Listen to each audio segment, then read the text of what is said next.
Hello and नमस्कार दोस्तों, मैं हूं भारतेंदु शर्मा।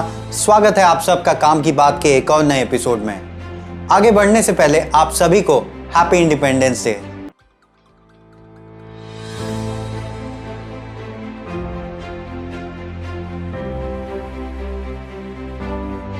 आज के इस एपिसोड में हम बात करने जा रहे हैं इंडियन विमेन सोल्जर्स के बारे में, जिन्होंने इतिहास बना दिया है और अब टेररिस्ट के लिए बहुत ही हार्ड टाइम होने वाला है। दोस्तों, भारत के इतिहास में पहली बार इंडियन आर्मी ने राइफल विमेन की कंटिंजेंट को एलओसी पर तैनात किया है। इतिहास बनाते हुए असम राइफल्स की ये टुकड़ी एलओसी पर तो निगरानी रखेंगे ही, साथ ही साथ ये इंटरनल सिक्योरिटी और कॉम्बैट ड्यूटीज में भी मेन सोल्जर्स के साथ वहां पर तैनात रहेंगी।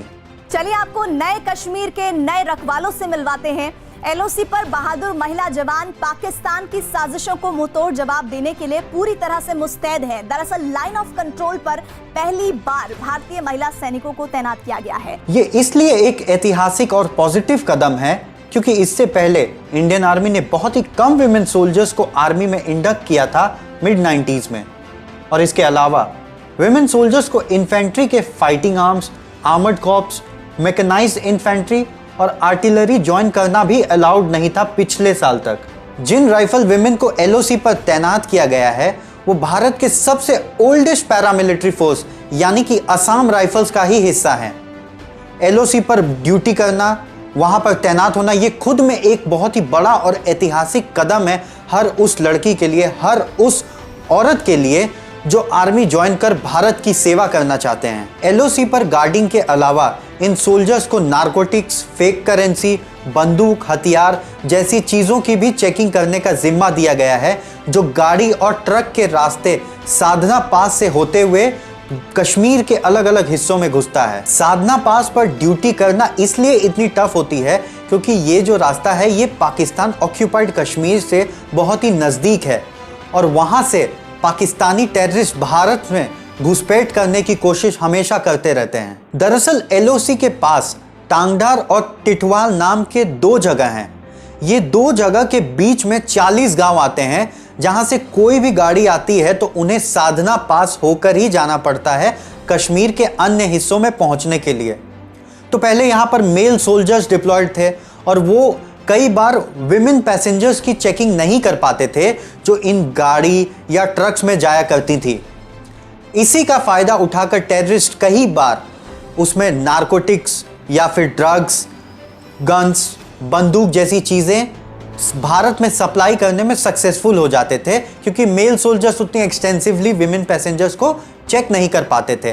पर अब क्योंकि मेल सोल्जर्स की मदद के लिए ये विमेन सोल्जर्स भी आ गई हैं तो अब इससे बहुत ही ज़्यादा फायदा होगा इंडियन आर्मी को। अक्सर वहाँ इतनी ऊंचाई पर मौसम भी बहुत इंपॉर्टेंट रोल प्ले करता है।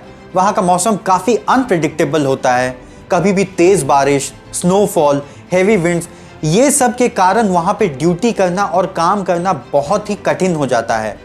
पर ये विमेन सोल्जर्स जो नॉर्थ ईस्ट से आती हैं उन्हें इतनी एक्सटेंसिव ट्रेनिंग दी जाती है कि वो इन मौसम में भी बड़े आराम से काम कर लेती हैं। असम राइफल्स एक मेल डोमिनेटेड कंटिंजेंट था, पर 2016 में उन्होंने 100 विमेन सोल्जर्स को इंडक्ट किया और मेल सोल्जर्स के साथ उन्हें बहुत ही कड़ी और एक्सटेंसिव ट्रेनिंग दी गई। आइए हम एक नज़र डालते हैं उनकी ट्रेनिंग पर।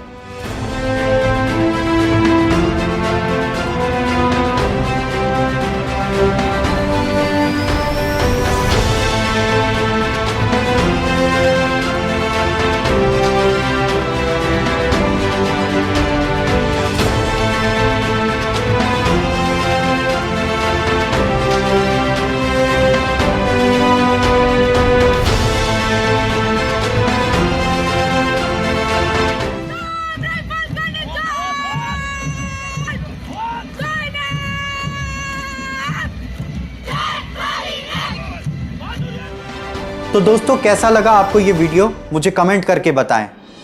अगर आपको मेरा वीडियो पसंद आया तो इसे लाइक और शेयर ज़रूर करें और ऐसे ही वीडियोस के लिए मेरे चैनल को सब्सक्राइब करना नहीं भूलें। मिलता हूँ आप सबसे काम की बात की एक और नए एपिसोड में।